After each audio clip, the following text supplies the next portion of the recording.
Purihin natin ang Panginoon sa mensahe ng awit.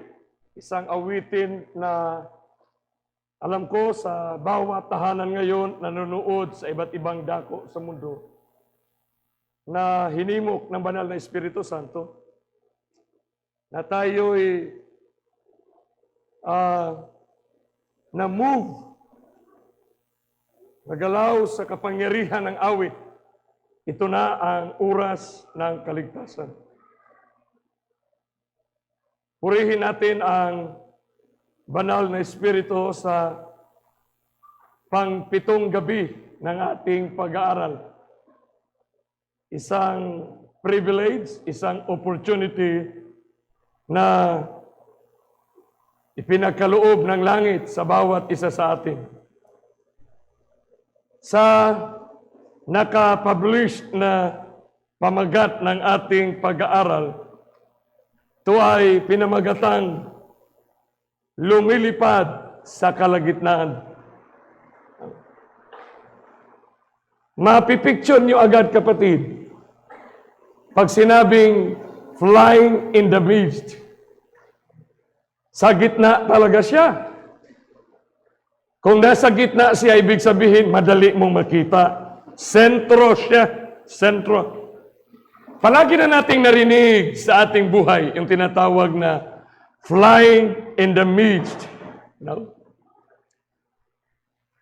Yan ay very popular sa maraming mga mananampalataya. Okay? Sa Tagalog, lumilipad sa kalagitnaan. Ang ganda, no? Lumilipad sa kalagitnaan. Something na malalaman natin ngayon kung gaano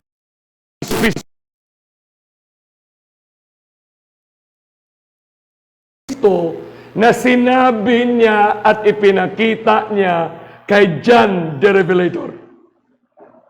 Ibig sabihin, flying in the midst. Anong ibig sabihin yan?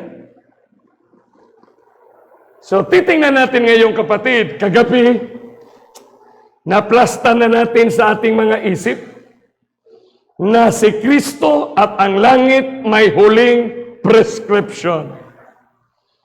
Huling instruction na nakaukit sa story of redemption. Prescription niya, linagay sa bundok, tapos pinadaan ng ilog papunta sa dagat, kapatid, hanggang makarating sa isla, kapatid. Kaya alam natin kagabi na you are the salt of the earth. Kailangan may templa. Alam niyo, ang asin, sa lahat ng industriya sa buong mundo, ang asin ay may malaking papel para mag-abot o makamit kung ano ang dapat gawin ng isang industriya. Kahit saan, kapatid, ginagamit ang asin. So alam natin na from the mount to the river and to the island. Kaya I encourage you all, kayo dyan sa bawat tahanan sa iba't ibang bansa ngayon, na please, kailangan nyo lang i-review yung series na ito, kapatid. Sapagkat kailangan, binigyan tayo ng langit ng dalawang mata, dalawang tainga, twice, para maintindihan natin yung movement ng redemption na paano pinagalaw ng langit ang mga kilusan sa mundo upang ating makita na ang kanyang pagdating ay ating maramdaman. Ganyan. Ibig sabihin, from the mount to the river to the island. Pag sinabing island, kapatid, yan ay ang libro o aklat ng the Book of Revelation. Yung Book of Revelation, unang verse pa lang, mayroon na agad grasya ang langit. Sapagkat sinabi agad, the revelation of Jesus Christ. In other words, the testimony of Jesus Christ. Dapat malinaw sa atin yan, kapatid. So from the mount, napakaganda, sa taas, papunta sa ilog, papunta na ngayon sa dagat na nakarating sa isla, kapatid. Ang napakagandang balita ngayon, bakit ito ang tinatawag na pinakamagandang ibanghilyo sa buong mundo? Pinakamatamis na ibanghilyo sa balat ng lupa. Kasi narinig nyo kanina sa preside, ibanghilyo, evangelismo. Di ba? So doon natin maramdaman, kapatid, na napakabait ni Kristo. Ayaw niya na may mawala sapagkat 7 lang. 7 lang ang dapat mong makikita. Kaya pala, ang telephone numbers na binigay sa buong mundo ng science para madaling pamemorize, 7 lang. 7 lang ang telephone numbers, kapatid. Kaya makikita nyo dyan, madali nyo kasi pag globe ka, 0927, 0926, madali mo na lang yan. Tapos yung karugtong yan, yan na lang, kapatid. So, yung kaganapan, sinabi agad ni John, ni Kristo kay John, ito ang mangyari dyan, simula ngayon hanggang sa aking pagdating. Hindi mawala dyan, sapagkat dinumero ang kaganapan. Wow! Dinumero ang mga pangyayari. Halimbawa, sinasabi dyan, frame time of 1 to 7. Frame events of 1 to 7. Events and time. So paano ka mawala? Paano tayo mawala? Sa kaligtasan, sa story of redemption. Kaya nga ang tao, wala ka talagang masisi, kundi sarili na lang ninyo ang masisisi. Kung maglangoy-langoy na ang tao dyan sa ilog ng apoy, kapatid. Napakaganda yung arrangement ng Revelation, sapagkat ang Book of Revelation, ito lang ang libro na tinawag siyang apocalyptic. Sa lahat ng mga relihiyon, scholars ng lahat ng relihiyon, ang tawag sa Revelation, apocalyptic. Ano yung apocalyptic? Closing events. Kaya may Bible version tayo sa Pilipinas na ang last book, Apocalypse. So magtanong agad tayo, kung ang Revelation is an apocalypse, saan ang partner ng apocalypse?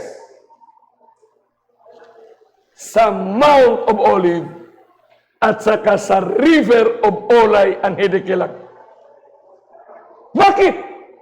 Huwag mo nang tanungin, kapatid, sapagkat si Kristo ang nagsabi. Ito lang ang 3 lugar na siya mismong bumaba para sabihin niya, ito ang nangyari sa huli, mga kaganapan sa aking pagdating. So that must be clear. Kaya kung hindi mo pa nahawakan yung river at mount, dublihin mo ang oras mo para alamin. So dito natin makikita na ang Book of Revelation inarrange talaga ng Panginoon. So ibigay ko sa inyo, ha? Yung 1st, 2nd, 3rd, 4th, 5, 6, 7, 8. Isang gabi lang ito, pero ubusin na natin itong Revelation. Ubusin natin to. Kasi ang salita ni Kristo, binigay niya ito kay John, naintindihan ni John, maintindihan din natin, lalo na sa atin ngayon, kasi lahat ng sinasabi ni Kristo dyan, makikita na natin sa ating 2 mata. Okay? So shall we bow our heads for prayer? Great God, loving Father, in the throne of your grace, we ask you, Lord, with special blessing. Please, Lord Jesus Christ, intercede. Mamamagitan ka po sa amin ngayon. Sa lahat ng nakarinig sa mga oras na ito. Himukin mo ang kanilang puso't isipan upang aming mapanghawakan ang huling instruksyon na ipinagkaloob mo lang sa aming henerasyon ngayon. Kaming lahat na nanonood ngayon at nakikinig, kami ang iyong tinutukoy sa Revelation or Apocalyptic. Ipahintulot, Lord, Holy Spirit, na ma-attach kami, ma-connect kami ngayon sa iyong dakilang pag-ibig upang aming maramdaman ang kahalagahan ng iyong banal na salita na tinatawag na Biblia. Salamat sa pagtugon niyo sa aming dalangin sa pangalan ni Kristo na aming tagapagligtas. Amen. So dito natin makikita, bakit yung in-arrange yan? Chapter 1, chapter 2, chapter 3, chapter 4, chapter 5. Kapatid, yung chapter 1, pag binasa mong lahat yan, verse 1 sa lahat ng verse ng chapter 1, isa lang ang maintindihan mo dyan. Ito ay movement ng pag-ibig ng Panginoon sapagkat ipinakita niya dyan yung walang katapusang pag-ibig niya. Tatlong bisis inulit na dyan. I am Alpha and Omega, the beginning and the end, the first and the last. Ibig sabihin, simula noon hanggang ngayon, si Kristo ay nasa ating kalagitnaan. Ngayong gabi, kapatid, sa maniwala kayo sa hindi, ang Holy Spirit ngayon, our God is in the midst of this church, Barrio SDA Church. Si Kristo, in the presence of His Holy Spirit, nandito siya ngayon sa ating kalagitnaan. Amen? So, napakasarap na reality yan. Ibig sabihin, kasama natin ang Panginoon. Kung maglindol man ang Metro Manila ngayon, kapatid, maglindol man ang big one, He's going to keep us safe in this place. Kaya dito, kapatid, pagdating, His love for us, sa pag-ibig niya, simula noon hanggang sa panahon ni John. John, I am always present in your church. Kung saan yung isa o dalawa na nag-ipon-ipon, ang tawag niyan, church. Kaya, binigay agad ni Kristo sa chapter 2 and 3, the 7 churches. Sa 7 churches, sinabi ni Kristo kay John, ito ang mga ugali ng iglesyang ito. Ito ang kanilang lakas at kahinaan. Isulat mo ito dyan para makita ng mga tao sa 2020 kung ano yung strength ng Ephesus, Smyrna, yung sunod-sunod na mga churches na yan. At ang huling church na yan dyan, Laodicea. Bago ang Laodicea, Philadelphia. Ganda niyan dyan. Sapagkat yung panahon na yan dyan, yan ang panahon. Huling henerasyon. Ang ganda. So sa chapter 2 and 3, binigay niya 1 to 7. May mga event na nangyari dyan.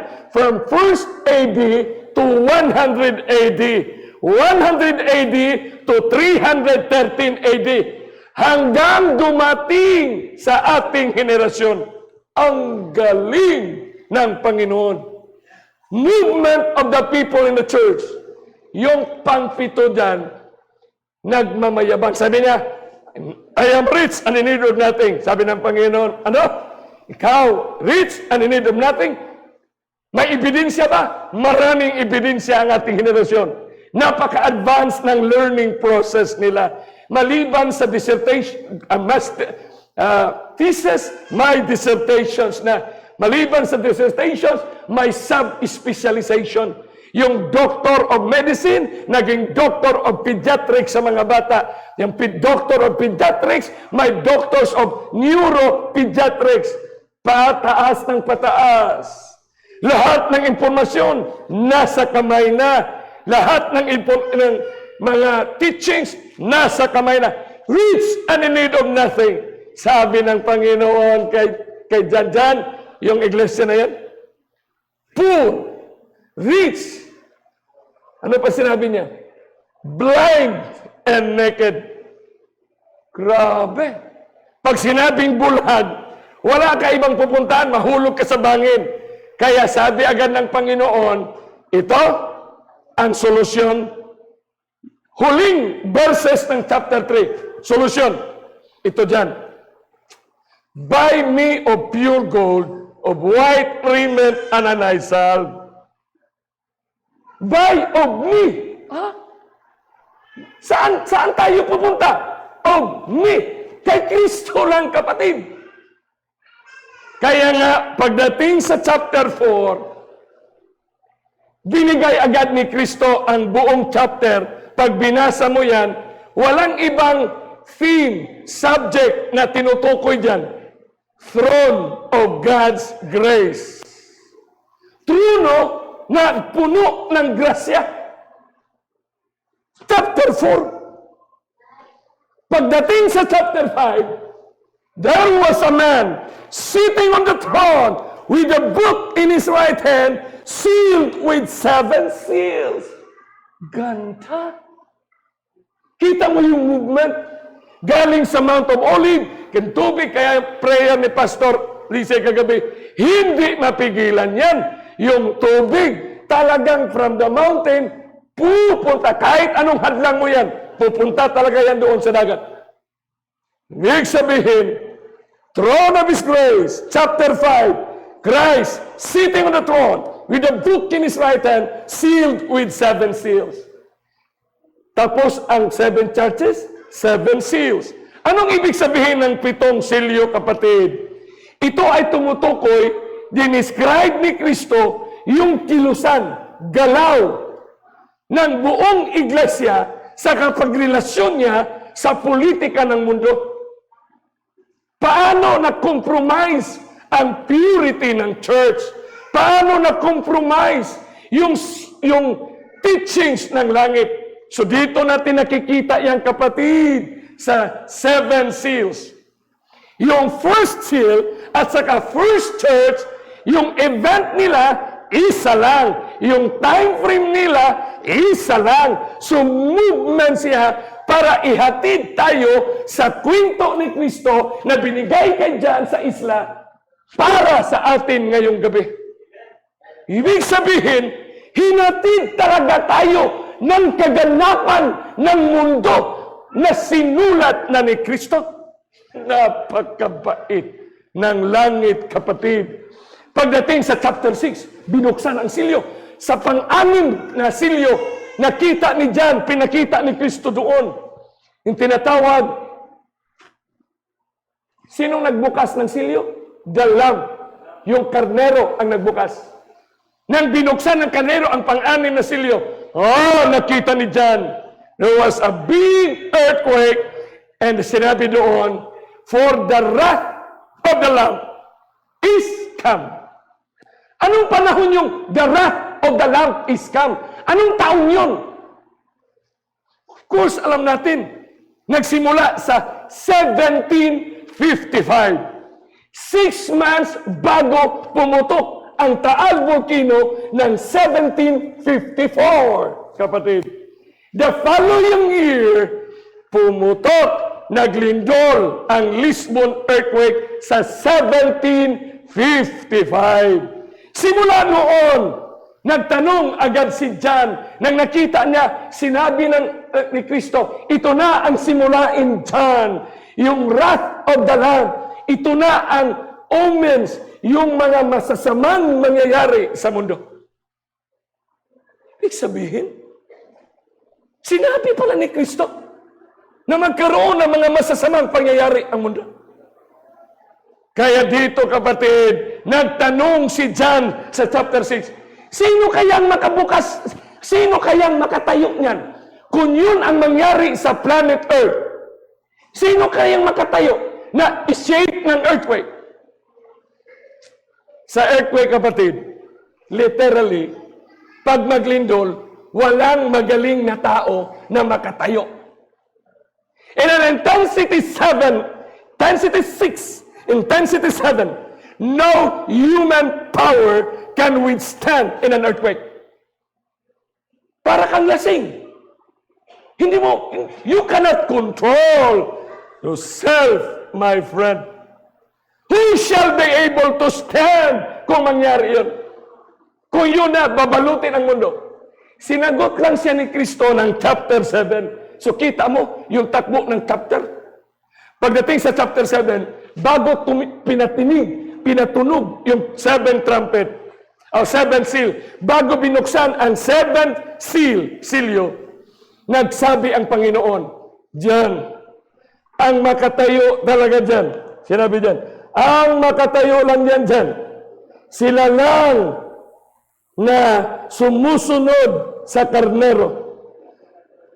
The 144,000. Bakit may number? 144. Kailangan pa ba nating itanong yan? Na nagsimula nga si Kristo dyan sa 1 to 7, may number na minention. So, ibig sabihin, the book of Revelation contains important figures of numbers, my friend. So, pagdating 144. 144. Binuksan ang 7 silyo. Pagbukas ng 7 silyo, then dyan, nang binuksan ang 7 silyo, dyan, nakita ni Jan, ang 7 anghel sa harapan sa trono. 7 angels with the 7 trumpets. Ito na. Pagtrumpita na ang pag-usapan, involved na dito ang political movements of planet Earth. Kasi ang trumpita, kapatid, ginagamit talaga yan. Pang-warning sa gera, trumpet, patunugin yan, kapatid, i-gather ang mga tao. Kasi ano na yan? Critical, crucial na yan. Ibig sabihin, pag trumpet ng pag-usapan, may trumpet na tumutunog, i-gather na ng Panginoon ang kanyang mga anak. So here we are, chapter 8 and 9, political world. Diyan nangyari, kapatid, kung paano nawasak ang Roman Empire. Dito sa Roman Empire, dito lumabas ang little horn, dito sa western part, sa eastern part, lumabas ang Islam. Kaya ngayong gabi, ang ating kalendaryo, ang ating celebration, mayroon tayong Christian holidays, mayroon din tayong Muslim holidays. Nakasulat ito sa Biblia, kapatid. Pero ito ngayon, nang matapos binigay ni Kristo ang 7 seals, at the 7 churches, at ang 7 trumpet, between 6 and 7 trumpet, between 6 and 7 seal, 144,000. Sino yan? Sinagot ni Kristo yan. Doon yan, sa 6 and 7 trumpet, tinatag ng Panginoon ang kanyang huling mga anak niya na tinatawag na remnant, kapatid. Diyan nakasulat sa Biblia na diyan nagsimula ang galaw, na nagkaroon ng movement ang mundo na tinatawag ng Millerite movement na nag-proclaim ng 1844. Mapait, matamis sa bibig, pinoclaim ng lahat, pero masakit sa sikmura kasi nakita ang tamang taon, pero yung event, mali ang kanilang interpretation. So here we are, itinatag ng langit ang isang iglesia na may divine appointment. Kaya green yan, chapter 7 green, chapter 10 and 11, divine appointment of the remnant church. Sinong church ito? Tahasan nating sabihin, walang iba tayong mapupulot sa kasaysayan. Ang tinutukoy lang talaga dyan, mga anak niya who keep the commandments of God and have the testimony of Jesus Christ. Who keep the commandments of God. So, alam mo na agad, 7 nag-keep ng 4th Sabbath. Yun ang very common sa atin, kapatid. Very common. Because that was really God's intent. So dito natin maintindihan na pagtinig ng 7 trumpets, o second coming na. Dito tayo ngayon magsimula ngayong gabi. From chapter 1 to chapter 11, from the time of John hanggang sa ating 2020. Anong ebidensya? 7 church ka na, Laodicea. Anong ebidensya? Nasa 7th seal ka na. 7th seal na tayo. Nasa between 6 and 7 trumpet tayo ngayon. Kaya nangyari, pagdating sa Revelation chapter 12, dito ngayon natin makikita at maramdaman. Matapos sinalaysay ng malinaw na mga pangyayari sa planet Earth, political, economic, religious, panoorin nyo yan sa Radical Reconnection, kumplito yan. Lahat ng interdynamics ng movement ng mundo. Sinumarize agad ni Kristo sa chapter 12. Sinumarize ang chapter 12 sapagkat dito natin maintindihan. Simula sa panahon ni John hanggang sa pang-7, anong ebidensya na nangyari? Bakit naging Laodicea? From Philadelphia, bakit naging Laodicea? Bakit sa Mount of Olives, pinoclaim ni Kristo yung the parable of the 10 virgins, the 5 wise and the 5 foolish? Bakit sa Mount of Olives, sinabi agad niya doon, kapatid, the parable of the unfaithful servants and the faithful servants? Sapagkat dito, kapatid, sa chapter 12 na yan, dito natin makikita yung napakagandang pagkatalino ni Satanas. Sa kataas-taasan ng kanyang katalinuhan, wala siyang kapangyarihan sapagkat naisulat na sa Bibliang ito yung kanyang gagawin, kapatid. Pero kung hindi natin busisihin na sinabi ni Kristo, search the scriptures daily, for in them you find eternal life. Kung pabunjing-bunjing ka na lang, hindi mo sineryoso ang pag-aral ng salita niya, you eventually decide to hell. Pero pag seryosuhin mo yan, gaya ng sinabi, just like the Bereans, maraming paraan. Paano sinipsip ni Satanas ang oras ng huling henerasyon? Paano niya na sinipsip ang lahat ng panahon ng mga tao sa mundo na hindi mabigyan pansin ang napaka-importanting binitiwan niyang salita sa isla ng Patmos, sa bundok ng Olive at sa kasarilog ng Olay at Hidikil.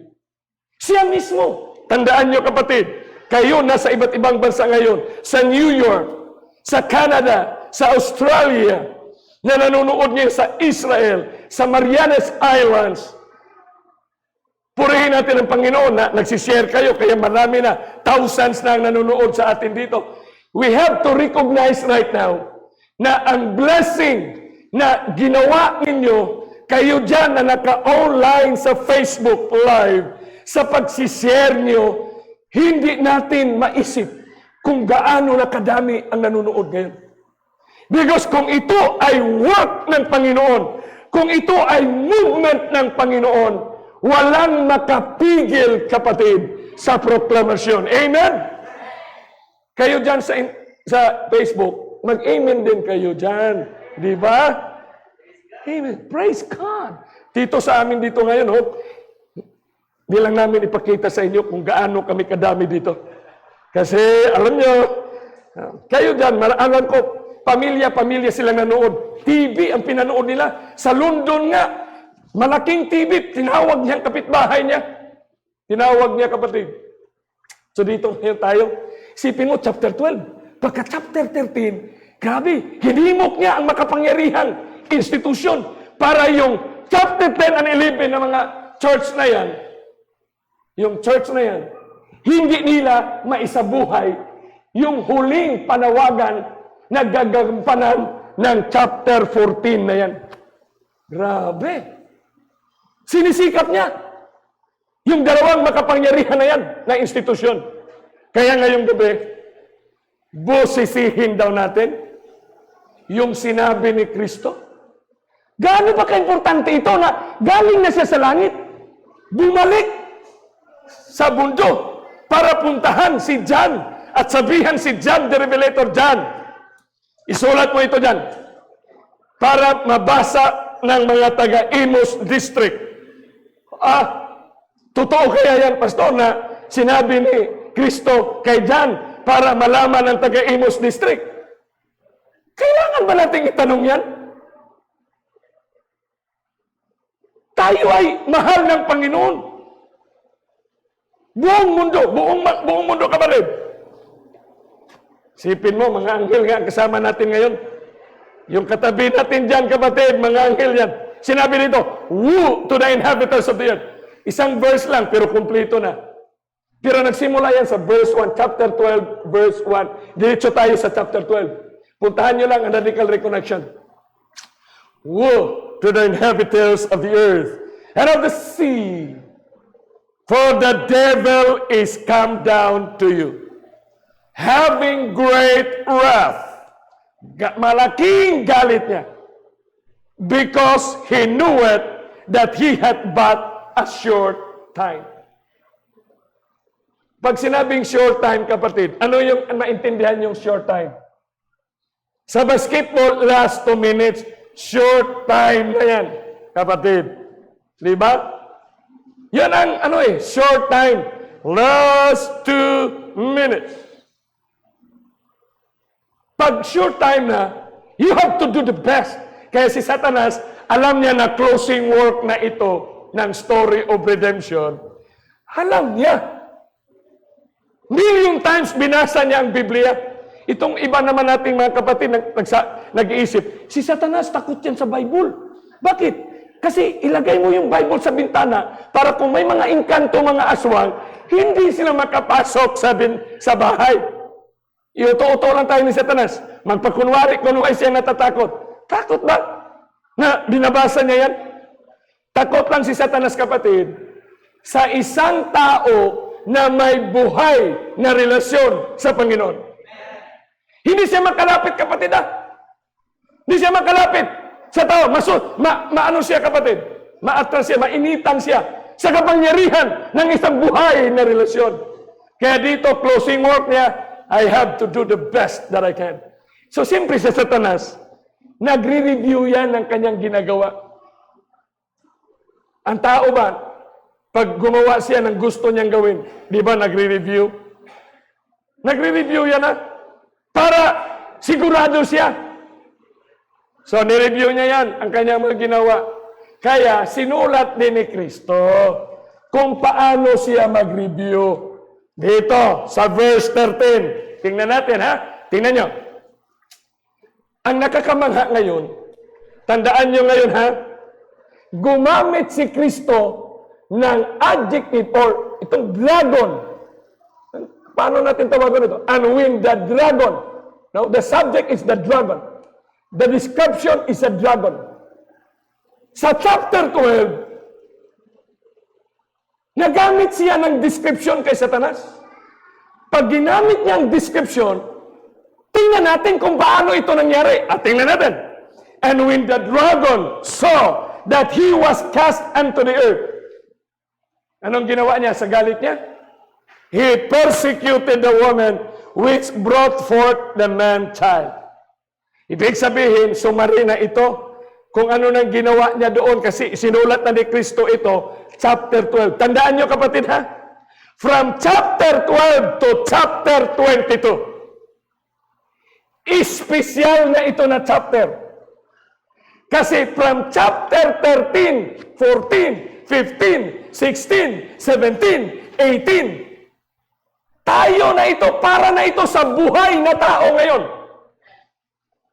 We are the center, we are the subject of this chapter.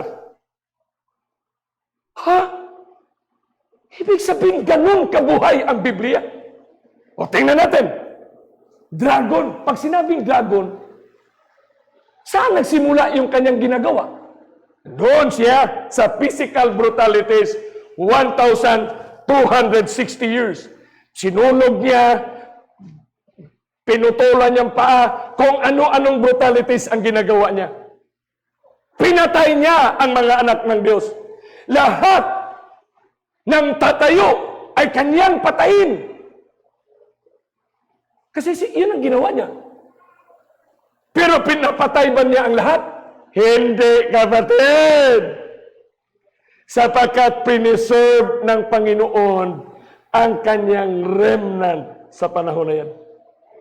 Pero pagdating sa 14, yung woman, church yan, nag-represent ng church. Dalawa lang ang woman sa church, sa Bible, ha? Apostate woman and pure woman. And to the woman were given 2 wings of a great eagle, that she might fly. Oh, ang galing! That she might fly into the wilderness, into her place. Bakit tinugtungan ng into her place? Ibig sabihin, in-appoint talaga ng Panginoon yan, na yan ang lugar ng kanyang mga anak. Where she is nourished for a time, and times, and half a time. So, minensyon, parehas na rin sa Daniel, 1,260 years. From, ito na, from the face of the serpent. Kanina dragon, sa verse 13. Pagdating sa 14, succeeding verses, serpent na. Anong kaibahan ng dragon at serpent? In 15, and the serpent cast out of his mouth water as a flood after the woman, that she might cause her to be carried away of the flood. 16, and the earth helped the woman, and the earth opened her mouth and swallowed up the flood which the dragon cast out of his mouth. Wow! Dragon, serpent, dragon. Anong ibig sabihin nito? And the dragon saw that he was cast, persecuted. Ang napakaganda sa 14, na isinulat ni John, na binigay ni Kristo, ngayong gabi, binigyan tayo ng mensahe, na wala tayong dapat katakutan, sapagkat sa nangyari sa 1,260 years, fly into the wilderness, ng mga wildernesses, mga Huguenots, yung mga pumunta sa bundok, kapatid, into her place sa panahon ng Dark Ages, where, grabe, she is nourished for a time, and times and half a time, from the face of the serpent. Yung previous verses nito, verse 1, 2, 3, 4, mababasa mo, feed. Pero dito, nourished. Pwede kang mag-feed, pwede kang mag-feeding na hindi nourished ang iyong pinakain. Pwede kang magpakain na walang nourishment ang pinapakain mo. Pwede kang kumain, akala mo kumplito sa nutrients, pero hindi siya tama sa nourishment. Pero dito, nourished. Ibig sabihin nourished, full. Bakit natatakot ang mga anak ng Diyos? Hay, punta tayo doon kasi hanap tayo ng mataguan. Grabe. Times up. Ito tingnan mo ka pa rin, ha? From the face of the serpent. Kung ikaw si Satanas, hindi ka magalit? Sa harapan mo mismo, pinakita na God is taking care of His persecuted church. Kaya dito, kapatid, sa analysis ni Satanas, kung ano ang ibig sabihin ng serpent. Kasi pag dragon, talagang apoy ang binubuga. Pero dito, serpent ito, kapatid. At sinabi ng verse 15, the serpent cast out of his mouth water as a flood. Napuntahan natin ang Genesis chapter 3:1. Paano ginamit the first verse na nagamit ang salitang crafty at dito dinescribe ang serpente. Now the serpent was more crafty. Ibig sabihin, craftiness ang serpente. Alam natin kagabi at ang previous night na sa River Olay, na ang gagawin ng kaaway ni Kristo para sa mga anak niya, and through his policy, he shall cause craft to prosper in his hand. Craft. Sino lang ang may abilidad ng craftiness? Serpent. Very clear ang mensahe ng apocalyptic. Si Satanas, craftiness. Kaya dito ang gagamitin niya, peace and prosperity, kapatid. Alam mo yung prosperity? Daming nadali niyan. Ilang libong Adventist, mga tao sa mundo, ang nadali sa prosperity gospel. Ilan? Dami. Lalo na yung kapa. Hindi lang kapa. Ngayon, may lumalabas naman, bago naman. Wala kang gagawin. Mag-invest ka lang. Yung 1,000 mo, after a month, after 15 days, tutubo yan ng 30%. Wala kang gagawin. Grabe. Paulit-ulit na lang. Kaya ang nadali sa kapa, pag hindi magsisi at mag-confess sa Panginoon, dadalihin din yan. Kasi may siling si Satanas. May pangsilyo siya. Kung may silyo si Kristo, may silyo siya. Ano yung silyo niya? Yung peace and prosperity movement. Tingnan mo, sinabi nga ni Ellen G. White, the enemy is preparing for his last campaign against the church. Last campaign, laban talaga sa atin. And when he makes another advance move, many will not recognize him as their enemy. That old serpent, but they will consider him a friend, one who is doing good work. Pag uwi nyo ngayon sa bahay, pag natapos tayo ngayon kayo dyan sa bawat bansa ngayon, pag-isipan ninyo ngayon, grabe, serpent. Kaya nang sinabi dito ni Kristo sa Revelation 12:15, and the serpent cast out of his mouth water. Saan siya nag-cast out? Sa bibig niya. Anong kinast niya? Water. Hindi ito waters. Most of the Christians in the past century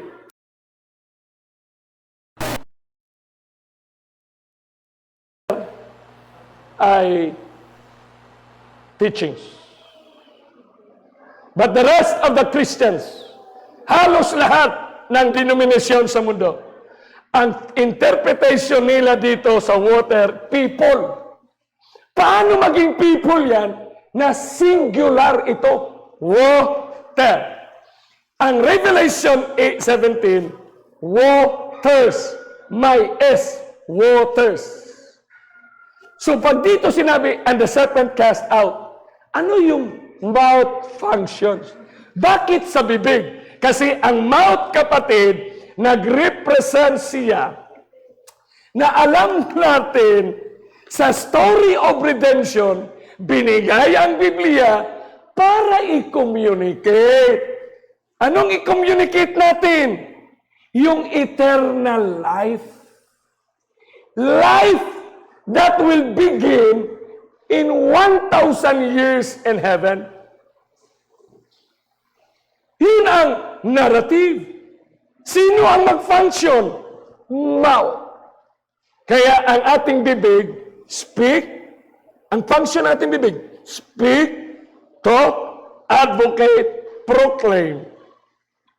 Kung sinabi ngayon ni Kristo na ang serpente cast out from his mouth water as a flood, ano pala ang kinakast out niya sa bibig niya?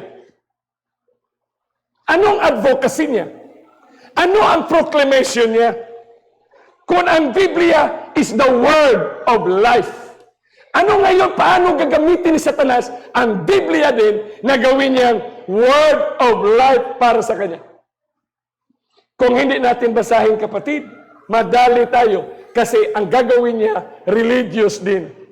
Kaya dito, binasa talaga natin kagabi yung Daniel 8:25 sa pamamagitan ng kanyang mga pagtuturo. Anong policy niya?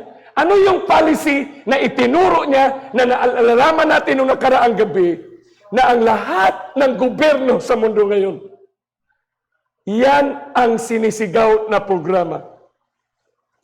Bukas, puntahan mo ang barangay nandito si Kagawad Lito. Tanungin mo yan kung ano ang programa ng barangay. Peace and prosperity. Tanungin mo ang munisipyo. Peace and prosperity. Wow! Ibig sabihin pala ngayong gabi, yung water na binugan ni Satanas, serpente siya nito. Pag serpente, craftiness. Anong sinabi ni Kristo kay Daniel? He shall cause craft to prosper in his hand. Ibig sabihin, huwag na ninyong tanungin kung lahat ng gobyerno, presidente, eskwelahan, institusyon, mga simbahan ay sasang-ayon at makisawsaw, makibahagi sa kanyang advocacy, sa kanyang proklamasyon na magkaroon ang planet Earth ng 1,000 years of peace and prosperity. Tanungin mo, kapatid, ang UN, United Nations. Ano ang purpose nila? For life. Mount of Olive, great signs and wonders, for life. Wine, ano ang teachings ng mundo? For life. Di ba? Ano ang pag-aralan natin? For life. Para sa buhay mo, kapatid. Of peace and prosperity. Sino ang subject nito, kapatid? Natural. Teachings nila ito. Sino ang recipient? Sino ang beneficiary? The whole world. Pag sinabing whole world, sino ito sila? The cities. Pag sinabing city, automatic, nandyan na sa isip mo agad. Bakit sinabi ni Kristo, the great city, Babylon? So huwag kang mawala, pag sinabing Babylon, it represents the existing institutions, cities of the world. Yun ang ibig sabihin ng Babylon. Kaya ngayon, pag sinabing water, it means life. Kapatid. Okay? So dito natin maintindihan. Bakit kaya sinabi ni Kristo na si Satanas transform as an angel of light? Sa napakatagal na ninyo ngayon sa pananampalataya, Iglesia ni Kristo, Saksi ni Jehovah, born again, Baptist, Protestant, all Christ believers. Paano natin i-proclaim? Ano yung dynamics? Ano yung mga pangyayari na ginawa at nagagawa na si Satanas transform as an angel of light? Jesus is the light, di ba? Si Kristo ang liwanag, kapatid. Now here, if Jesus is the light, gagayahin talaga ni Satanas yan.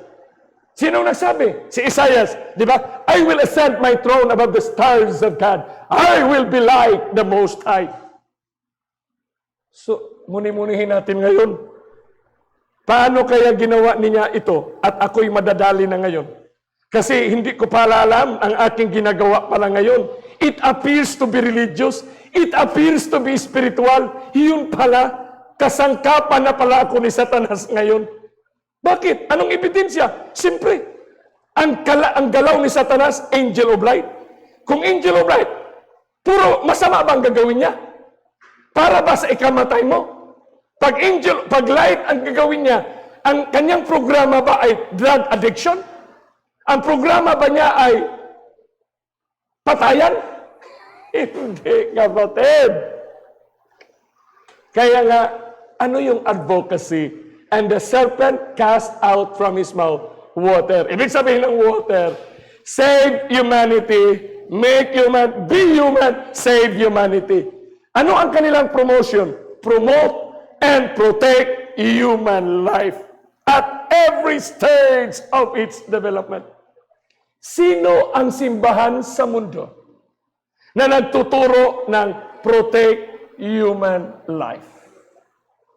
Mga kapatid, magbukas na tayo sa ating mata. Walang institusyon, sapagkat ito na ang ating henerasyon. The little horn, the papacy, sila ang nag-proclaim, sila ang nagbigay ng kahulugan kung ano ang ibig sabihin ng buhay, life, kapatid. Di ba? Sila ang nagprotesta. May batas na death decree. Ayaw nila noon. Promote a culture of life in everything you do. Ganda. Anong sinabi ni Pope Francis? The right to life is the first among human rights. Napakalinaw, kapatid, na ang Revelation chapter 12 verse 15 is exactly fulfilling right now sa ating henerasyon. Hindi mo pwedeng pagbiro-biroan ang buhay mo, kapatid. Mabinata ka man, may pamilya ka man. Hindi nyo pwedeng biro-biroan ang buhay, kapatid. Sapagkat sa ating henerasyon, yung flood na yan, bakit sinabi sa Bible na, and the serpent cast out from his mouth water as a flood. May dalawang klase ang water. Jesus Christ. Sino si Jesus Christ? The springs of living water. Water saves life. Pero pag ang water gamiting flood, kapatid, positive yan, negative. Destruction ang flood. So dito natin naintindihan kung gaano ka-active ang Bible. Sipin mo, dahil sa kanyang advocacy, movement of water, dito natin nakikita na tinanggap, na pag-aralan natin kagabi yun, yung theology at philosophy, 1,000 years, politics and religions getting together. Yan ang tawag, union of church and state. Anong verse ang very literal? Revelation 12:16. And the earth help the woman. Sinong tumulong sa church? Sinong tumulong sa advocacy ng Roman Catholic Church? Sino ang tumulong? United Nations, my friend. The nations of the world, the earth of this planet. Pag titingnan mo yan sa original Greek word, earth means planet, kapatid. And the earth helped the woman. And the earth opened her mouth, binuksan ang bibig, at nag-advocate sila. Swallowed up the flood, which the dragon cast out of his mouth. Bakit, kapatid, dragon na ito ngayon? Sapagkat ilang panahon na lang ang narating in a massive calamities that will happen to planet Earth. Makikita natin na maging dragon siya, kapatid. Yun ang inaasam ng karamihan na isang batas na sinasabing international or global Sunday proclamation. Pero yun, kapatid, consequential event sa mga pangyayari na hindi matigil ang kalamidad, kaya manawagan ang mundo na magkaisa tayo, luluhod tayo, sapagkat only God and God alone can save us. So dito, kapatid, huwag na kayong magtaka na ang movement of nations today is exactly bukas.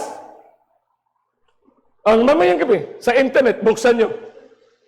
I-search nyo sa Google kung ano ang movement of nations, ano ang advocacy ng United Nations. Millennial development goal. Harap-harapan binigay sa anak ng Diyos. Harap-harapan binigay sa bawat isa sa atin yung language na Millennium Development Goal. Hindi kayo nag-isip?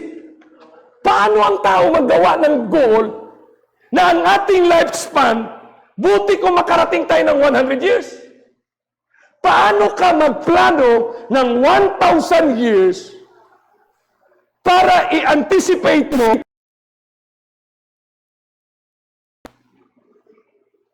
bakit sila gumawa ng Millennium Development Goal? Because that is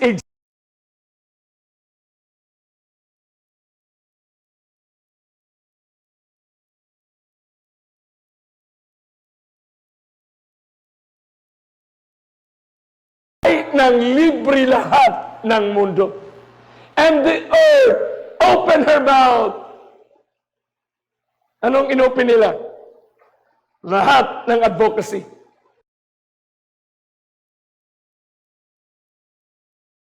Ibigyan ng trabaho ang walang pagkain, bigyan ng pera buwan-buwan, kahit walang trabaho, bigyan sila ng allocations.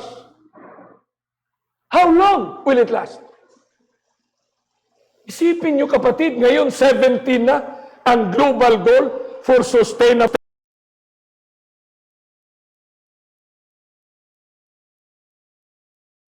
harapan ang global partnership of private and state, church and state partnership.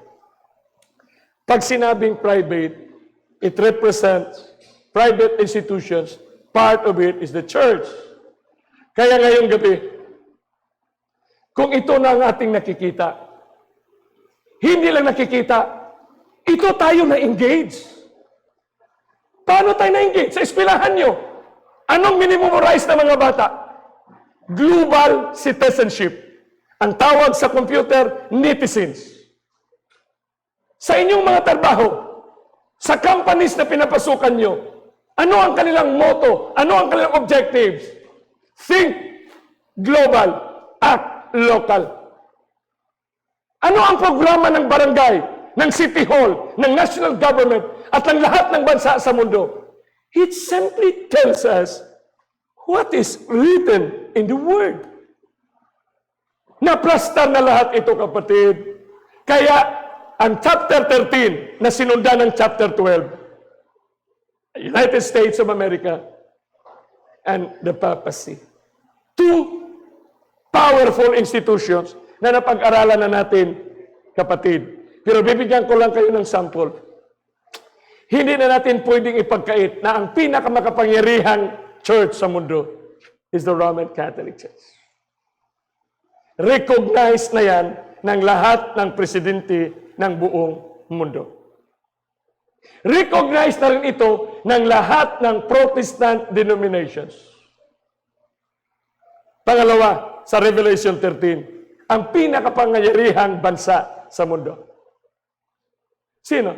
United States of America. Anong sinabi sa Revelation 13? He shows signs and wonders. He makes fire came down from heaven. Alam niyo ba, kapatid, kung ano ang fulfillment niyan? Literally and symbolically. Ano ibig sabihin ng fire came down from heaven? Tayo, napakaliit lang, narrow-minded ang karamihan. Tungkol yan sa mga healing, faith healing, mga nandyan sa Amerika. But that's part of it. But when the Bible described the beast in Revelation 13 as the United States of America, huwag niyo itong pagkamalian. Because America served as the powerful country because of what particular power they possess.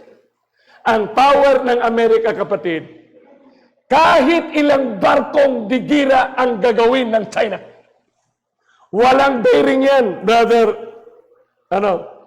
Rene Descartes. Walang bearing yung tangke digira, barko digira, ng kahit anong bansa. When an air force fly to strike all this, the power of America lies on air. Kaya, flying in the midst. Yun tayo, we have the message to proclaim, identifying the power on the air. Sipin mo, pag ginira nila, eroplano parang apoy. Walang magawa ang Iraq, walang magawa ang Russia. Pag gawin mong espiritual yan, saan bansa ang nangunguna sa faith healing? By the power of the thundercats, ako magaling. Makikita mo, kapatid, it's only in America, thousands of tele-evangelists, ang kanila is healing. Pero magugulat ka sa healing nila. Ang healing nila, pray over, ganyan. Pag ginanyan nila ang kamay nila sa may sakit, tumba ang may sakit. Kaya mayroon silang mga bata-bata sa likod. May bata-bata. Kasi pag gamutin nila, power in the name of Jesus Christ. Gagamitin siya Kristo. Kasi sinabi ni Matthew sa Mount of Olives yan they will use in my name. Many will come my name. In the power of Jesus Christ, I heal you cancer. What?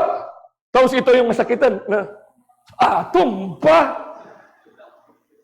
Pero pag si Kristo ang magamot, pag ang ganyan anak ang magamot, pag pray, tatayo yung kapatid. Sa kanila, tumba. Pero kan Kristo, tatayo. Diba? Tingnan mo, ginamot ni Kristo sa Biblia. Diba?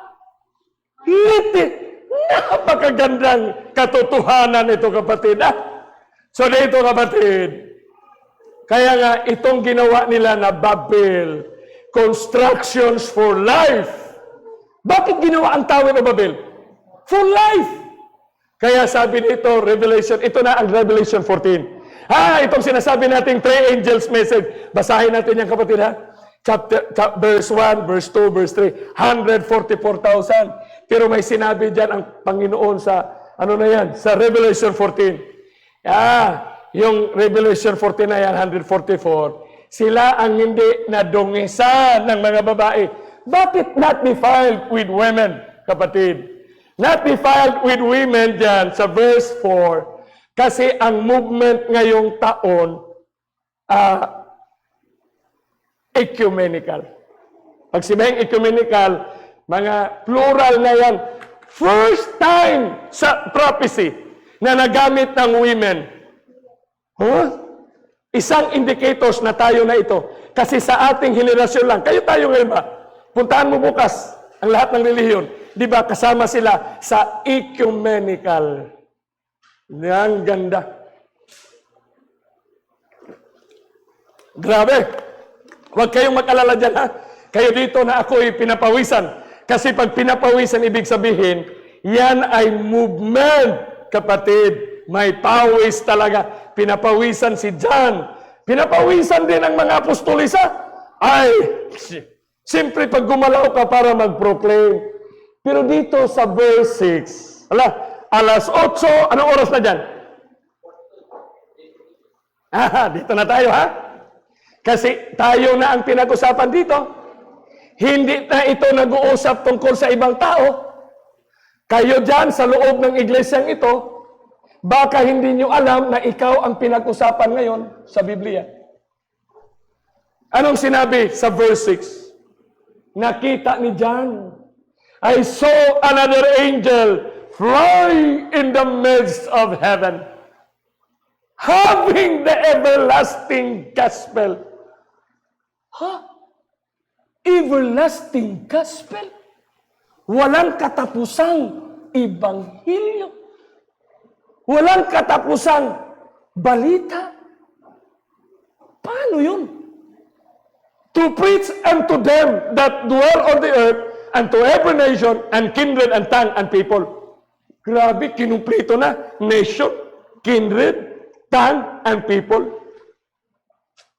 Saying with a loud voice. Ito. First angel. Nakita ni John, pinakita ni Kristo. Saan lumilipad?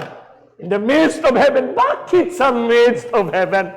Kasi yung previous natin na mga chapter, sa chapter 7, I saw an angel ascending from the east. Sa ibang I saw an angel descending from heaven. Pababa. Ito pataas. Ito midst in heaven. Sa gitna. Bakit midst? Kasi ang subject dito sa issue na ito na ang huling kilos ng mga anak niya kasi ang sigaw na gagawin nila, ito na ang sigaw para itulak sila kasi doon sa midst of heaven, doon tayo magtagpo kay Kristo Jesus. Maliban sa midst of heaven, na yan, midst, pag midst yan, makikita, existing, lahat kung gustong lumingon, makita kasi nasa taas May sabihin, ang redemption ay talagang matagal nang pinuklaim. Matagal nang pinuklaim yung redemption na yan. Ilang taon na nga ang Seventh-day Adventist? 157 years na tayo. Pero sinabi dito, saying with a loud voice, ito daw ang sinigaw ng first angel, fear God and give glory to Him. Fear God and give glory, himayaan siya. Bakit natin himayaon? Bakit natin i-glorify siya? Bakit? Bakit natin i-glorify? Kasi may ginawa ang langit. Saying with a loud voice, fear God and give glory to Him. Sino yung Him? Christ. Bakit? Anong nangyari? For the hour of His judgment is come. Anong ibig sabihin? For the hour. Hindi sinabi, for the time of His judgment. Pag sinabing hour, is specific ito, kapatid. For the hour of His judgment is come. Kailan nangyari itong hour na yan? Of His judgment is come. Alam ng karamihan. 1844, 1798, is come. Ang ginamit, present tense, is come. And worship Him that made heaven and earth, and the sea, and the fountains of water. Kadalasan, dito tayo nakatutok and worship. Yan, Sabbath yan, tungkol yan sa Sabbath. Na hindi na tayo nag-discuss ng for the hour of His judgment. Ang pinaka-importante sa first angel, for the hour of His judgment is come. Pag hindi mo ma-recognize yung judgment na dumating sa iyo, hindi ka maka-worship sa Kanya. Kalinaw, kapatid. Kaya ano bang ibig sabihin ng everlasting gospel? No beginning, no end. Ibig sabihin, kung walang simulan, everlasting, ano ba yung gospel na yan? Napag-alaman na natin sa ibang nakaraang gabi, na ang ibig sabihin ng everlasting gospel, it is Christ the Creator. It is Christ our Redeemer. It is Christ our King. Yun ang everlasting gospel. Kaya nga ang ating Maranatha, blessed hope, the coming King. Kaya ang ating theme song, the coming King is at the door. Kasi yung everlasting gospel, kahit doon sa 1,000 years in heaven, we will still worship Him as our Creator. Paano tayo magsimba doon? Sabado din. Di ba, sabi nga ng aking kasamahan na mga saksi ni Jehovah, siyempre saksi ni Jehovah ako. So sabihin ko rin yung aking mga kapangalan na saksi ni Jehovah's Witness. Ayon sa kanilang teachings na ang 7th day Sabbath, Sabado, ay yan ay ating gagawin lamang sa new heaven and new earth. Hindi, kapatid. Ang everlasting gospel, simula noon hanggang ngayon. Hindi pa nahulog ang tao, blessed Sabbath na yan. Kaya ang everlasting gospel is the kingdom of the coming King, where Christ has reigned in love. For God so loved the world. That's the coming King. He reigns in love. Yun ang everlasting gospel. The kingdom of eternity. Eternal kingdom. Christ reign in love, my friend. Yun ang ating everlasting gospel na darating na.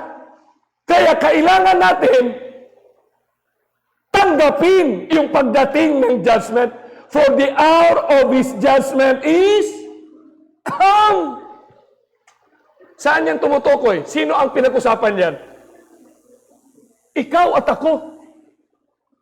Kilos ng langit ito. Kilos ito ni Kristo. Para kanino? Sa bawat isa sa atin. Kasi ang kaligtasan is a personal relationship. Ang karamihan kasi nag-isip na ang three angels message, mensahe ng langit na dadaan sa ating kamay at i-proclaim sa mundo. Hindi natin alam na ang three angels message, mensahe para ng langit, para pala sa ating puso. And that's the misapplication of the three angels. We always thought that it is a message from heaven. Of course, it's a message from God. Pero ang interpretation, dalhin ng mga tao para ilagay doon sa mundo. Kaya yung kanilang mga mensahe, 666. Ang mensahe ay Illuminati, Jesuits, Sandilo, depopulation. Ano pa yun? Conspiracy. Grabe. And worship Him. Ano bang ibig sabihin ng judgment, kapatid? Si David nagsabi, justice and judgment are the habitation of thy throne. Yun ang trono ng langit. Justice, judgment, kapatid. Kaya nga, love, mercy, and judgment. Mercy and truth shall go before thy face. Mauna muna yung mercy and truth. Ano pa ang ibig sabihin ng judgment? Tingnan mo, kapatid, ha? Judgment hour is God's guiding moment. Bakit? Sinabi ni David, the meek will He guide in judgment.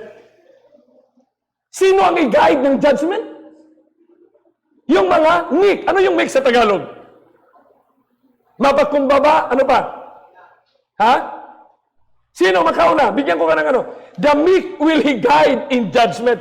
Ibig sabihin, judgment is a guide. And the meek will He teach His way. And judgment will teach the way of God. Because judgment in the sanctuary is He is in the most holy place, interceding in our behalf. Psalms 37 verse 6, and He shall bring forth thy righteousness as light, and thy judgment as the noonday. Ibig sabihin, judgment is Christ's righteousness in us. That must be clear in us. That's Christ's righteousness in us. So, ibig sabihin, pag nandyan sa atin ang Christ's righteousness, yun ang dumating. Justice and judgment are the habitation of His throne. Judgment hour is God's blessed hour. Blessed are they that keep judgment, and he that doeth righteousness at all times. Pag sinabing judgment is come, kung may dumating galing sa presidente sa Malacanang, sa bahay mo, importante yun. Sipin mo, galing sa presidente, dumating sa bahay mo. For the gift from the president is come. Anong gagawin mo? Special. Pero sinabi dito, fear God and give glory to Him. For the hour, yung Christ's judgment is come. Pag sinabing dumating sa atin, kapatid, ano sa tingin natin ang epekto sa buhay natin? What is the effect of judgment to us? Binasa natin sa Salmo. Guiding moment. Righteousness of Christ. Pag sinabing righteousness of Christ, healing. Ano yung healing? Pagalingin ang ating pagkabulag. Anong ating sakit ngayon? Blindness. Nakedness, my friend. When something is from heaven is come, what is the possible intent? What is the effect? What is the result? The result, my friend, when the Redeemer's work of redemption is shown to be acted and indeed is come, what is the concurrent result? Anong resulta nito, kapatid? Magamot ang ating pagkabulag. We will be nourished and healed. Kaya ang three angels' messages nagsimula sa first angel. Bakit? Anong importante sa first angel? Healing. Judgment is come. guiding moment para sa bawat isa sa atin. Righteousness and judgment are for the oppressed is come to execute upon them the judgment written. The hour have all his saints. Praise ye the Lord. Grabe, napakaraming teksto tungkol sa judgment, kapatid. Dito natin maintindihan na when the hour of his judgment is come. Proverbs 1:3, to receive the instruction of wisdom, justice, and judgment, and equity. So kung gusto natin ng instruction, kailangan darating ang judgment. Binigay ng Panginoon, anong taon pa? 1898, 1844 pa, nagsimula, nagbinigay ng langit ang judgment. Tanong, ngayong 2020, saan na ang judgment ng Panginoon? Patapos na, kapatid, ang judgment. Pasarado na ang judgment, kapatid. Sinabi dito, He keepeth the path of judgment and preserveth the way of His saints. Ngayong gabi, kapatid, sa lahat sa buong mundo ngayon, yung Revelation 14, kapatid, first angel's message, the strongest text and evidence na tayo ngayon ay i-preserve ng Panginoon. Wala tayong dapat katakutan sa COVID o virus attack, kapatid, as long that we abide in the principles of heaven. If you have a healthy lifestyle, you have nothing to worry, my friend. Tonight, pag sinabing judgment is sealing or healing. Ang ibig sabihin ng healing, gamutin ang sakit mo para silyuhan ka. Bakit kasi? Anong ibig sabihin ng silyo? Pag nasilyuhan ka, ibig sabihin, hindi ka na ma-deceive. Paano ka ma-deceive? Na nakikita mo, naintindihan mo yung salita ni Kristo. Ano pala ang sealing? Salita ni Kristo. Ano para ang latter rain? Instruction ni Kristo. Pag nakita mo yan, naintindihan mo yung instruction, walang power, kapatid, ang kaaway. Kaya dahil nagamot tayo ng Panginoon, ano ang sunod na epekto? Kasi movement ito. First angel. So, ginamot ka ng Panginoon.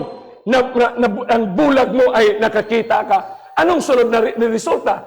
Ang resulta, second angel's message, kapatid. Kasi galing na ang ating pagkabulag. Blindness will be healed. Bakit? Ito. Makita mo na ang daan. Makita mo rin yung obstruction sa daan. Makita mo na rin yung diferensya kung ano ang tamang music, kung ano ang hindi tamang music. Makita mo rin kung ano ang dapat na damit, kung ano ang hindi dapat na damit. You can see the confusion or Babylon's art of concealing to defile. Kaya nakedness will be clothed. Pag nakita mo na ito, kapatid, na ang lahat ng ginagawa, setting up the world for peace and prosperity, nakita mo lahat ito, kapatid, ibig sabihin, yung ating pagka-blindness ay napagaling ng Panginoon. Dahil nagaling na ito, kapatid, ito ngayon. Fly in the midst is the movement of restoration, has been there for quite some time. And that God's decision time is come. Evidence, global coverage na ang lahat ng pangyayari. Verse 8, and there followed another angel, saying, Babylon is fallen. Kung ang second angel, Babylon is fallen, that great city. Kung ang judgment dumating sa iyong puso, sino ang beneficiary ng first angel? Tayo. Sino rin ang maging beneficiary ng second angel? Tayo rin. Bakit tayo? Kasi makita mo na bumagsak ang Babylonia, the great city. Ano yung pagkabagsak niya?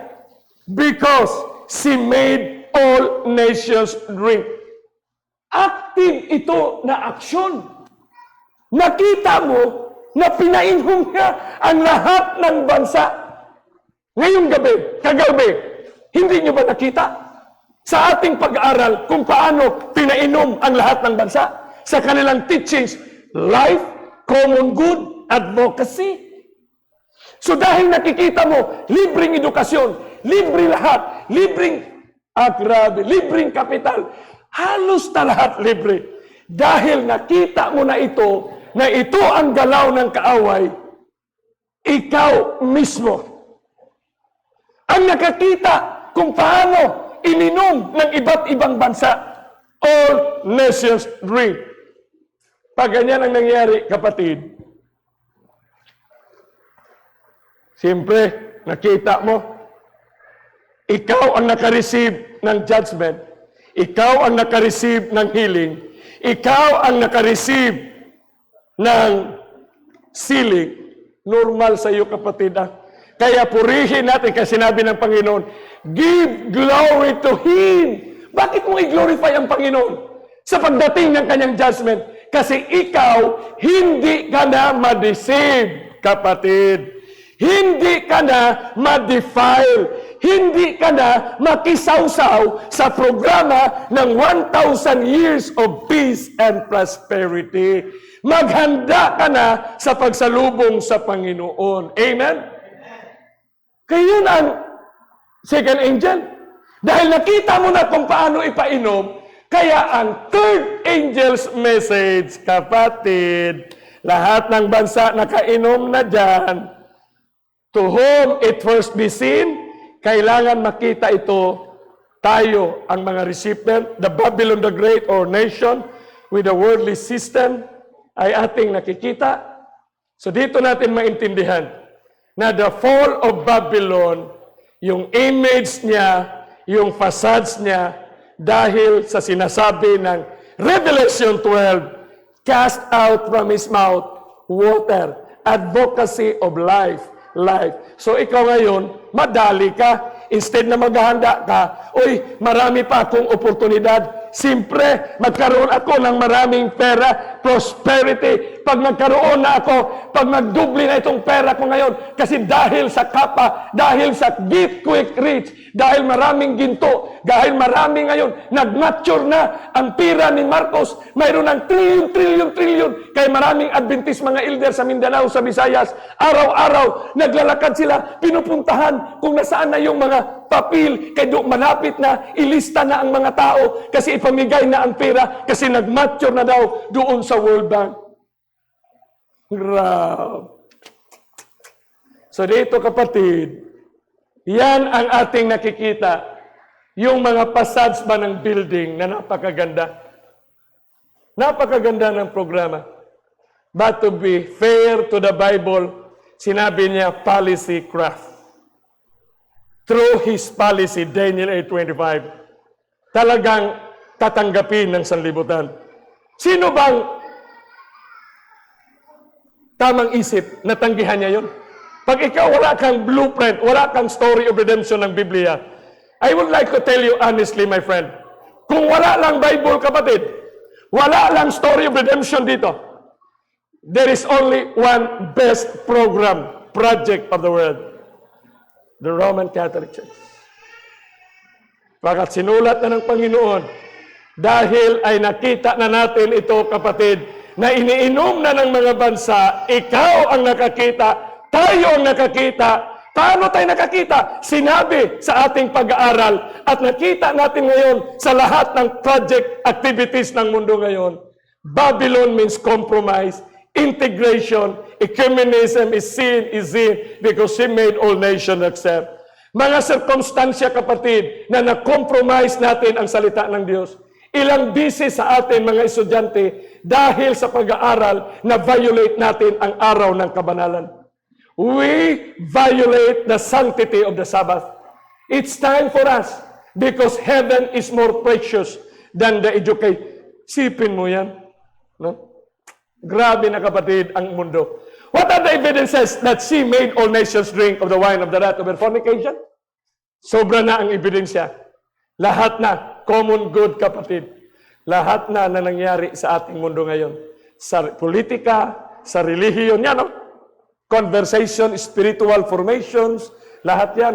Sinakop na niya ang lahat. Pinainom. Isipin mo, she made all nations drink. Pag sinabing nations, kasama dyan. What is nation? Government? People? Yung people, ano yan? May mga relihiyon yan. So lahat yan, kapatid. Lahat ay nakainom.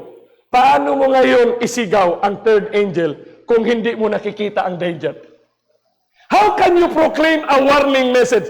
Itinatag ang Seventh-day Adventist para mag-proclaim lang ng warning message, kapatid. So yung warning message, paano ka makaproclaim ng warning kung hindi mo nakita ang danger, kapatid? Halimbawa, may bata na katayo. May sasakyan na parating. Yung driver para lasing. Nakita mo, masagasaan ang bata. Sisigaw ka. Huy, bata, takbo. Ang tanong, kung hindi ka nakakita ng sasakyan, paano ka makasigaw ng warning? So my beloved friends, kaya ang third angel's message, sinimulan siya ng salitang if. If any man worship the beast and his image, and receive his mark in his forehead. Bakit sa forehead? Why? Because it is in policy. It is in the teachings na ang tinanggap ng sanlibutan at i-implement ng mga kamay. Tanggapin ang mga tulong. Tanggapin ang mga biyaya ng buong mundo. My beloved friends this evening, if in the dictionary, it indicates as circumstances. Ano ang circumstansya sa ating henerasyon ngayon? Ang circumstansya ngayon, pinainom ang lahat ng tao. Anong itinuro? 1,000 years of peace and prosperity. Ano ang kanilang mensahe? Christ reign. Gagamit ng Bible? Yes. Makakita kayo ng sticker sa mga sasakyan. God is with us. Kailan nagsimula yan? Pag nakakita ka ng sticker na God with us, it is a multi-million project. Global. Na nilaunch ng Mama Mary Advocacy Program. Na God is already here. Christ is already here. So paano kayo magsigaw na Christ is coming? Kung si Kristo nandito na pala, anong ebidensya? Lahat ng relihiyon, kung walang power ang langit, hindi magkaintindihan ang Muslim, ang Hindus, ang mga Protestante. Kayo na lang Adventist ang natitira. Seventh-day Adventist, kayo na lang. Buuhin nyo na. Kasi may mga kasamahan na kayo na sumali. Buuhin nyo na. Kasi nandito na. Mga kapatid, ang three angels' message is a message of love and grace of heaven to us. Sapagkat tayo'y binigyan ng karapatan upang makita at nakaproclaim ng warning. Makita natin kung gaano kadelikado ang panahon. She made all nations drink of the wine of the wrath of her fornication. According to Ellen G. White, bago tayo magtapos, sinabi talaga, mga kapatid, no, sa Facebook ngayon, si Ellen G. White ay nakakamangha ang mga sulat. Isipin mo, 1888 pa niya isinulat ito. Tapos nangyari ngayon, 2020. The popular view of the spiritual reign of Christ. Bukas, tanungin mo kung ano ang pinaka-popular ngayon sa mundo. Christ, temporal millennium before the end of the world, was not sustained by the Word of God. This doctrine, pointing to 1,000 years of righteousness. Nagtuturo ba sila ng unrighteousness? Kamo na sa conspiracy theory. I-revisit natin ito. Basahin natin ang maigi ang sulat ni Ellen G. White. This doctrine pointing to 1,000 years of righteousness and peace before the personal coming of the Lord. 1,000 years of peace. Ang sigaw ng mga anak ng Diyos, the remnant, darating si Kristo, 1,000 years nandoon tayo sa langit. Gira ito, kapatid. So ngayong gabi, worship is the issue. Sisikapin ni Satanas. Alam niya na ang iglesia ni Kristo na nag-witness sa salita ni Hiyuba, na nagbago ng buhay sa kanilang pagka-born again, tinawag sila para sa isang maputi, pure, white, at maisabuhay ang peculiarity that you are a chosen generation, a peculiar people, a holy nation. Alam ni Satanas na yung purity na yan, simpleng niyang wawasakin lang. Sinulat ni Kristo sa Revelation 14 na ang 144,000, sila lang ang hindi madungisan ng babae. Ibig sabihin, ang trabaho lang ngayon ni serpente is to allure us, is to beguile us, para yung importante nating buhay at oras, maikilos natin sa hindi na dapat nating gagawin. Sa mga estudyante, baka nag-isip pa kayo, I could not picture your future to be bright because the Bible doesn't say so. Hindi nagsabi ang Biblia na gaganda pa ang mundo na ating kinabilangan. Kaya we need to come to the foot of the cross. Kailangan lang natin i-recognize ang Panginoon sa kanyang mga sinasabi sa atin ngayon. Worshipping has many forms, and Satan capitalizes on these variables that silently indicate variable na ginawa ni Satanas. I-compromise mo lang ang iyong pagkapinili, kapatid. Ang gusto lang ni Satanas, our faith, my friend. To close our study this evening, ang 144,000, huwag na natin itong i-compromise. Sino ang 144,000? Ikaw at ako. Huwag mo nang ikahiya yan, kapatid. Panghawakan na natin ito. Tayo ito, na pinagaling ng Panginoon, na hindi tayo madungisan ng movement ng mga babae, women, ibig sabihin, mga simbahan na nagkakaisa.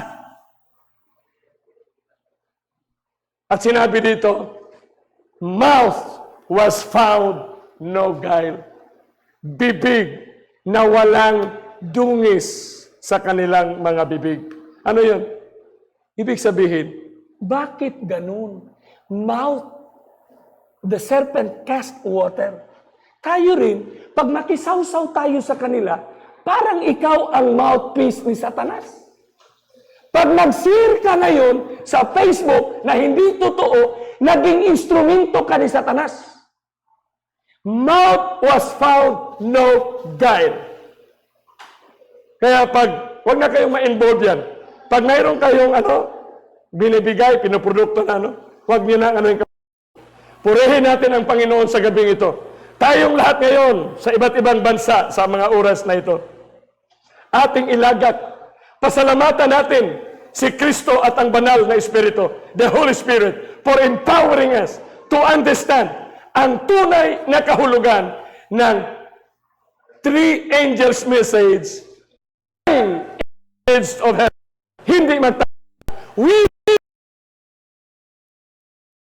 in Christ at the clouds. Amen?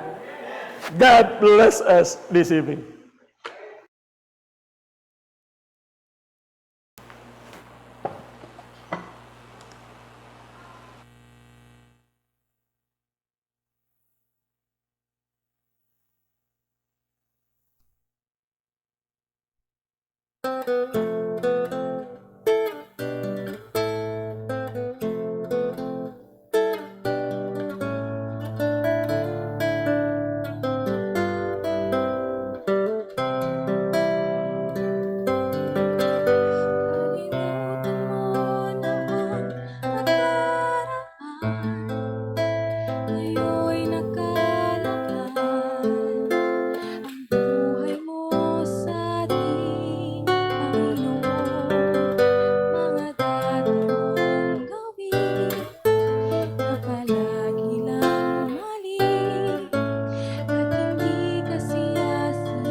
Sa hostem, dakila at mahal naming Diyos na nasa mga langit. We would like to thank you, Lord, for the message that you have given to John, na aming lamang binasa sa gabing ito. Salamat, Lord Holy Spirit, for giving us understanding na ang mga nakasulat na ito ay tunay na gagaganap at nangyayari sa aming kalagitnaan ngayon. Salamat sa kaligtasan na ipinagkaloob mo sa bawat isa sa amin ngayon. Simula dito hanggang sa iba't ibang dako sa mundo ngayon, who are virtually connected because thou art the God who arranged these virtual connections. Let it be, Lord, that this very moment, manatili ang bawat pangalan namin sa aklat ng buhay. Bigyan kami ng panaginip at pangitain upang aming maramdaman ang kaseryoso, kasulimni ng mga araw na aming ikinabuhay ngayon. Thank you, for thy word is a lamp unto our feet and a light unto our path. Thank you for giving us faith to your words, na hindi kami nakadepende sa tao, sa institusyon, nakadepende lamang kami sa inyo, Panginoon. Christ and Christ alone. Thank you for this instruction. Thank you for the healing that you will provide to us tonight and in the morning right now in America, in Europe, and the rest of the world. While receiving this prayer, continually possess us, Lord Holy Spirit, as we prepare for the Sabbath. Tomorrow as the preparation day, set up our lives to be prepared. In Christ's name we pray. Amen. Good evening and good morning to all of you right now. Please share this message. According to some of our friends, you just click the like button. Thank you for sharing. God is using you. Holy Spirit is moving you to share the message of redemption. The coming King is at the door, who once the cross for sinners borne, but now the righteous ones alone, he comes to gather home. At the door, at the door, at the door, at the door, at the door, yes, even at the door, he is coming, he is coming, he is even at the door. The signs that show his coming near are fast fulfilling year by year, and soon we'll hail the glorious dawn of heaven's eternal morn. At the door, at the door, at the door, at the door, at the door, yes, even at the door, he is coming, he is coming, he is even at the door.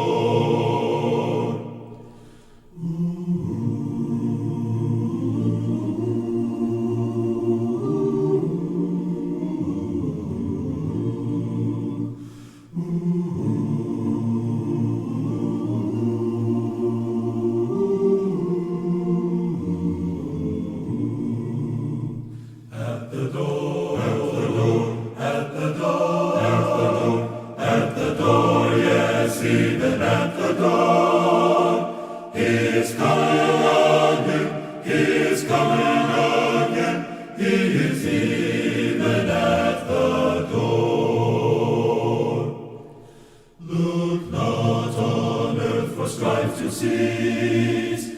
Look not below for joy and peace, until the Saviour comes again.